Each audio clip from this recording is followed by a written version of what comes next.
ये पार्ट 1 है। पार्ट 2 के लिए कमेंट करें।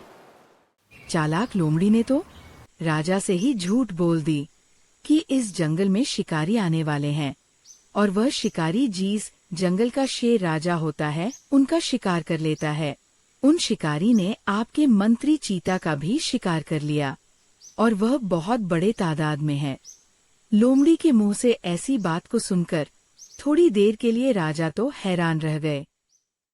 फिर जल्दी जल्दी में शेर खान ने जंगल का राजा लोमड़ी को बना दिया और सभी से कहा कि मैं कुछ ही दिनों में वापस आता हूँ। और इधर शेर दूसरे जंगल में भटकने लगे। भटकते भटकते उन्हें उनका मंत्री चीता मिल गया। फिर शेर महाराज ने सारी बातें अपने मंत्री को बताई तो उसने कहा, अरे शिकार और मेरा शिकार कौन कर सकता है? किसकी इतनी हिम्मत है जो मेरा शिकार करेगा? जरूर आपको कोई गलत जानकारी दी है। चीते के मुंह से ऐसी बातें को सुनकर गब्बर शेर खान गुस्से से लाल हो गया। उस लोमड़ी की इतनी हिम्मत कि उसने मुझे बेवकूफ बनाया। अब उसे मेरा क्रोध का सामना करना पड़ेगा। वह खुद को बहुत चालाक मानता है ना। अब मैं उसकी चालाकी का परिणाम भुगताऊंगा। मैं इस जंगल का राजा हूं और अब मैं उसे सबक सिखाऊंगा इस दुष्ट परिणाम का। अरे शेर महाराज, आप इतना क्रोधित मत होइए। अगर आपको उस लोमड़ी ने मूर्ख बनाया है तो जरूर उनको पता होगा कि कभी ना कभी आपको इस बात का पता चली जाएगा। इसलिए उन्होंने अपना प्लान बनाकर रखा होगा।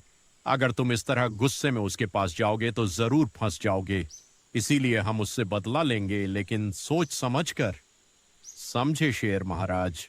हाँ, तुम ठीक कह रहे हो चिता। लेकिन मैं उस लोमड़ी के कारण अपना राजपाट को छोड़कर इधर जंगल में दर दर भटक रहा हूं। ना जाने वह मेरे प्रजा के साथ क्या कर रहा होगा। मुझे जल्दी ही कुछ करना होगा और उस लोमड़ी को इस गलती का सजा देना होगा, क्योंकि मेरी प्रजा खतरे में है। ठीक है, अब आप जो शेर महाराज, और उस लोमड़ी से बात करो और पता करने की कोशिश करो कि वह आखिर चाहता क्या है, उसका प्लान क्या है। क्यों रे भेड़िया, मैंने तुमसे कहा था ना मोटा ताजा चिकन लाने को, तो फिर क्यों नहीं लाया? मुझे माफ करना लोमड़ी महाराज, मैं आपके लिए सिगार नहीं ला पाया। दरअसल इसमें मेरी कोई गलती नहीं है। मैं तो शिकार कर रहा था, लेकिन तभी वह हाथी पीछे से मुझे पुकार दिया, जिसके कारण शिकार भड़क कर भाग गया और मैं शिकार नहीं कर पाया। यह सब उस हाथी की वजह से हुआ नहीं तो मैं आपको निराश नहीं करता। मेरे पास तुम्हारे ऐ बहाने सुनने का टाइम नहीं है। जितना काम दिया गया है उतना किया करो, वरना तुम मेरे गुस्से को नहीं जानते हो। मैं तुम्हारे साथ साथ तेरे पूरे खानदान को जंगल से बाहर कर दूंगा। फिर भटकते रहना जंगल के बाहर, समझ में आया? नहीं नहीं, दया कीजिए मुझ पर लोमड़ी महाराज, ऐसा मत कीजिए। मैं आपको आगे से निराश नहीं करूंगा। मैं आपके लिए शाम तक चिकन का बंदोबस्त कर दूंगा। मुझे एक मौका दीजिए। अच्छा ठीक है, चलो तुमको माफ किया। अब जाओ, यहाँ से मेरा आराम करने का समय हो गया है। हाँ, और सुनो, मैंने तुम्हें जो काम दिया था वह पूरा हो गया क्या? हाँ लोमड़ी महाराज, आपके बताएं अनुसार मैंने जंगल के बीचों बीच एक गड्ढा खोद दिया है और उसे अच्छी तरह से ढक भी दिया है। आप चिंता मत कीजिए, आपका दिया हुआ काम मैंने पूरा कर दिया है। वह मुझ पर छोड़ दीजिए। चलो ठीक है।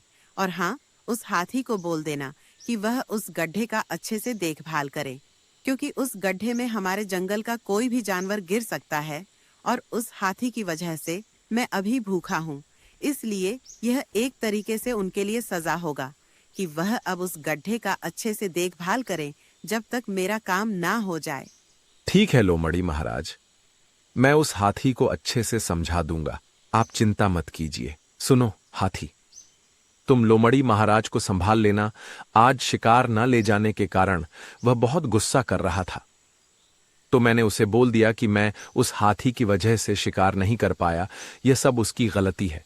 इसलिए उन्होंने तो मुझे क्षमा कर दिया, लेकिन वह तुम पर बहुत गुस्सा कर रहा था और इसलिए लोमड़ी महाराज ने तुम्हें एक काम भी दिया है। उस गड्ढे का रखवाला आज से तुम्हें करना पड़ेगा। ठीक है, तुम चिंता मत करो। मैं लोमड़ी महाराज को किसी तरह बहाने बनाकर बात को टाल दूंगा, लेकिन मुझे यह समझ में नहीं आ रहा है कि उस लोमड़ी महाराज ने जंगल के बीचों बीच गड्ढे क्यों खुदवाए और उसके ऊपर ऐसी लकड़ियां क्यों रखे हैं जिससे कोई भी जानवर उसके ऊपर पैर रखने पर गिर जाए। कहीं यह लोमड़ी महाराज पागल तो नहीं हो गया है? नहीं नहीं हाथी दादा, हम लोमड़ी महाराज के वजह से ही जिंदा है, क्योंकि मैंने सुना है कि जिस जंगल का राजा शेर होता है उनका शिकार कर लेता है।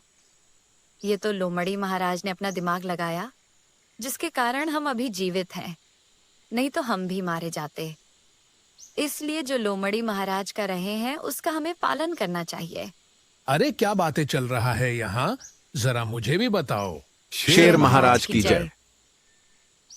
क्या बातें हो रही है यहाँ? और तुम्हारा नया महाराज कैसा है? नहीं नहीं महाराज, ज्यादा कुछ नहीं, बस लोमड़ी महाराज ने हमें कुछ काम दिया है, बस उसी के बारे में चर्चा कर रहे हैं। शेर महाराज, अब और हमें कितने दिनों तक उस लोमड़ी महाराज की बातों का पालन करना होगा? आप कब तक वापस आएंगे? क्या खतरा टला? नहीं नहीं, अभी खतरा टला नहीं है। अभी और कुछ दिनों तक तुम लोगों को लोमड़ी को ही अपना राजा मानना होगा और उनकी बातों का पालन करना पड़ेगा। मैं जल्दी से इस समस्या का निपटान करने का कोशिश कर रहा हूं।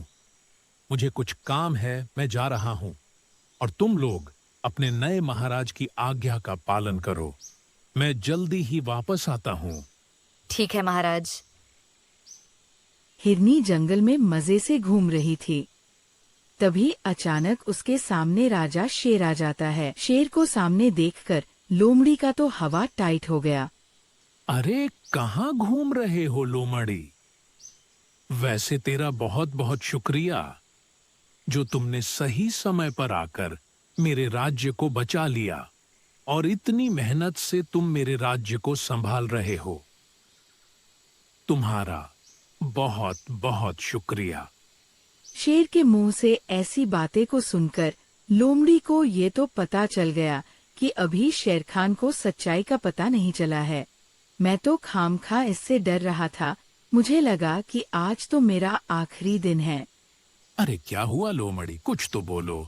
किस सोच में डब गए हो? नहीं नहीं महाराज जी, मैं तो आपको देखकर बहुत खुश हूँ। और आप ऐसी बातें क्यों कर रहे हो? इसमें एहसान जैसी कौन सी बात है? यह जंगल मेरा भी तो घर है और यहाँ रहने वाले सभी जानवर मेरा परिवार जैसा ही तो है। और आपके परिवार का देखभाल करना कोई एहसान वाली बात है क्या? जब तक मेरे अंदर जान है तब तक मैं इस जंगल का देखभाल करते रहूंगा, बिना अपने जान की परवाह किए। लोमड़ी के मुंह से ऐसी बातें सुनकर शेर खान मन ही मन सोच रहा था कि अरे लोमड़ी, तुम्हें देखकर मेरा मन तो ऐसा कर रहा है कि तुम्हें यही दबोच कर मार दूं।